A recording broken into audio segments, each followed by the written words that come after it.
자, 그러면은 큐텐셀러로 시작을 했는데 돈을 못 버는 사례들이 있겠죠. 그래서 돈을 못 버는 사례들을 제가 쭉 한번 고민을 해봤어요. 그래서 어떤 사례들이 있을까 한번 얘기를 해볼게요. 일단은 가장 기본적으로 플랫폼 구조를 이해를 안 하는 경우, 이해를 못하는 게 아니라 안 하는 경우입니다.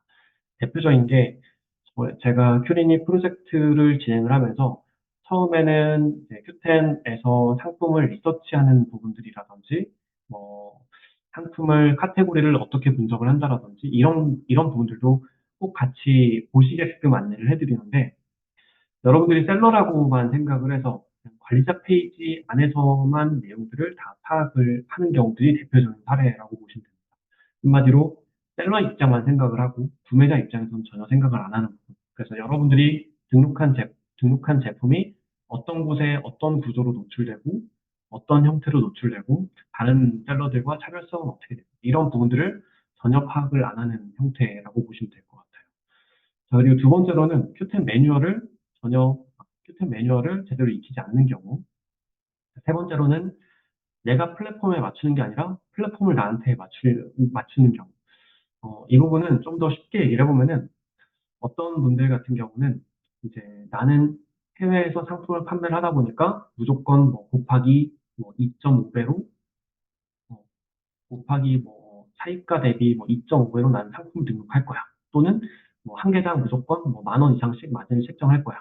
이렇게 이제 수익 분석을 해놓고 판매 단가를 정해서 상품을 등록하시는 분들이 계세요. 이 부분은 다른 경쟁 셀러라든지 다른 셀러들은 다 고객들이 수용할 수 있는 가격을 산정을 해서 상품을 판매를 하는데 이렇게 판매 가격을 선정을 해서 다른 경쟁 셀러와 차별성이 전혀 없게끔 만드는 부분이죠.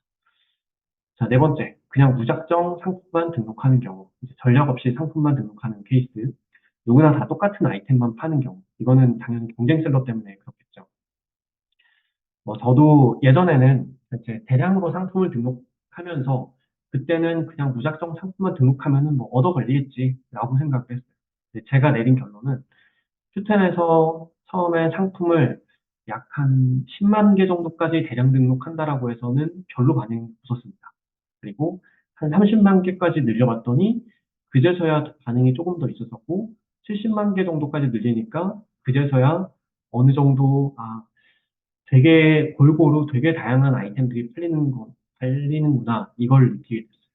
근데 문제는 지금 큐텐에서 그만큼 상품을 등록을 할 수가 없습니다. 상품을 안 열어줘요. 왜냐면은 플랫폼 입장에서는 안 팔리는 데이터들은 다 쓰레기라고 생각을 하고 그런 쓰레기 데이터는 있어봤자 자기네들한테는 도움이 되는 게 없기 때문에 그래서 지금은 모든 플랫폼들이 거의 대부분 다 플랫폼들이 이런 상품 등록수 제한이 좀 있죠. 그래서 무작정 상품만 등록하는 거는 요새 트렌드와는 맞진 않고 지금은 저도 전문적인 아이템을 만들어서 그 전문적인 아이템을 판매하는 케이스 이런 형태로 저도 가고 있습니다. 그래서 상품 판매 건수보다 중요한 건 이익이고 그리고 단순히 상품 판매 건수만 채우는 것도 조금 안 좋은 케이스라고 얘기를 해드리고 싶어요. 예를 들면은 큐텐에서 지금 판매하신 분들은 아시겠지만 내가 쓸 때는 매출이 되게 잘 나오죠. 근데 어, 내가 쓸 때 오히려 참여를 안 하는 게 더 이득일 때도 있어요. 왜냐면은 내가 쓸 때 이제 수수료라든지 그리고 쿠폰 할인 금액이라든지 카테고리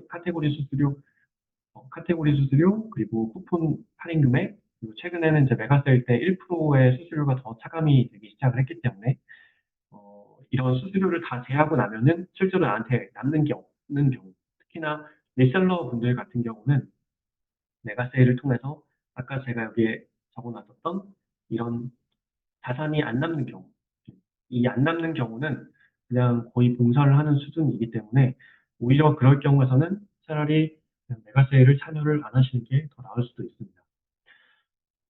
그래서 단순히 뭐 하루에 뭐 몇백 건 팔았다, 뭐 1,000건, 2,000건 팔았다. 사실 그것보다 더 중요한 거는 내 브랜드 제품이라든지 내 정해진 고객처가 나한테 꾸준하게 얼마나 상품을 구매하게끔 만드는지 거기에 따른 이익이 얼마나 되는지 이게 지금 지금은 더 중요한 영역이다. 이렇게 얘기를 드리고 싶어요. 자, 고객 분석을 하는 게 아니라 단순히 가격만 싸게 팔려고 하는 경우들도 있어요. 그냥 똑같은 제품을 서로 계속 가격만 다운시켜서 안 팔렸어? 그러면은 오늘 가격 할인시켜가지고 더 싸게 판매하는 경우, 최저가 형태로만 판매하는 경우, 이런 경우에 해당이 되고요. 내가 상품을 만들어가는 게 아니라 남이 잘 파는 것만 따라서 판매하는 경우들, 대표적인 게 벤치마킹이라고 얘기를 하죠. 그래서 이제 저 같은 경우는 이제 제가 뭐 교육을 하거나 아니면 실제로 저 같은 경우나 아니면 프로젝트 안에서도 저는 항상 상품을 만들어가는 거라고 표현을 하거든요. 그러니까 처음에 이 조그만한 시드를 점점 잘 팔릴 수 있게끔 만들어가게끔 만들어야지 이미 잘 팔리는 거를 그대로 벤치마킹해서 만들면은 그냥 이 경쟁셀러와 계속 가격적인 면만 차별성이 있기 때문에 나머지는 다 동일한 거예요. 그래서 이렇게 판매를 하게 되면은 가격적인 부분 그리고 노출적인 부분, 즉 광고죠. 그 부분만 다르고 나머지는 다 똑같기 때문에 사실상 고객들은 저렴한 제품을 상품을 구매할 확률이 훨씬 더 많이 있습니다. 그래서 내가 다른 경쟁셀러와 차별성을 가져가면서 내 상품을 만들어가는 형태로 운영을 하셔야지 진입장벽을 만들어 볼 수 있다. 이렇게 얘기를 드릴 수 있어요. 자, 불필요한 지출을 줄이는 경우, 이거는 아실 거예요. 택배비나 거래처 단가 협상이나 이런 부분들도 필요로 하고요. 고객의 이제 재구매의 중요함을 모르는 경우, 어, 슈텐 마켓, 즉 일본 시장 같은 경우는 저는 고객 응대 같은 경우에서도 굉장히 성실하게 하시라고 말씀을 드리고 싶습니다. 이것도 이제 그냥 단순히 친절하게 대화를 하는 것뿐만 아니라 이 고객이 어떻게 하면은 나를 다시 기억을 할 수 있게끔 만들까? 이걸 항상 고민을 해주셔야 돼요. 그래서 그냥 단순히 친절하게 감사합니다 고객님 이렇게 CS를 하는 것보다는 이 사람이 만약에 어떤 제품들을 구매를 했는데 그 제품을 구매를 하면서 어, 사용 방법이 모를 수도 있기 때문에 이거 사용 방법은 이렇게 쓰는 거다. 만약에 상품이 늦어지게 되면은 그냥 단순히 미안하다. 조금만 기다려달라. 이게 아니라 내가 그 고객님 친구처럼 얘기를 해주는 게 훨씬 더 차별성 있게끔 응대를 한다. 이렇게 보시면 될 것 같습니다. 그래서 고객 한 사람 한 사람을 좀 더 포커싱을 해서 내 팬이 될 수 있게끔 만들어야지 안정적으로 성장을 할 수 있게끔 만들고 그런 고객들은 내가 가격이 더 비싸더라도 나한테 구매를 하는 케이스도 굉장히 많이 있는 게 일본 시장이라고 보시면 될 것 같습니다. 근데 이게 되게 아이러니한 게 이런 부분들이 있어요. 여기 보이는 단순히 판매 건수가 많아지게 되면은 이런 CS를 하는 게 소홀해져요. 그리고 내가 내 차별성 있게끔 상품을 만들어서 제가 얘기하는 이 차별성 있는 상품이라는 거는 유통업 상품, 즉 리셀러 상품으로도 차별성 있게끔 만들 수 있습니다.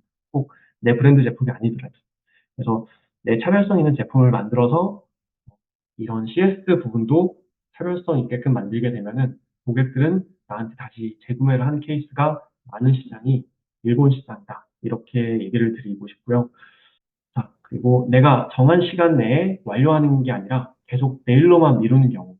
이거는 대표적인 케이스가, 직장을 다니시는 분들이라든지 아니면 그냥 아예 전업으로 셀링을 하시는 분들도 내가 포장하고 발송 처리하고 끝나고 나면은 되게 피곤하죠. 그래서 내가 해야 될 일들을 못 끝내고 또는 안 끝내고 그냥 계속 미루는 경우.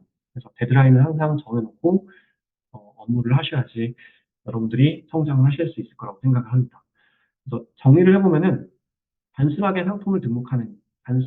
상품만 등록하는 케이스, 그냥 단순하게 벤치마킹만 하는 케이스, 그리고 마케팅이 아니라 그냥 광고만 하는 케이스, 이런 세 가지의 사례가 돈을 못 버는 사례다. 이렇게 정리를 해볼 수 있을 것 같고요.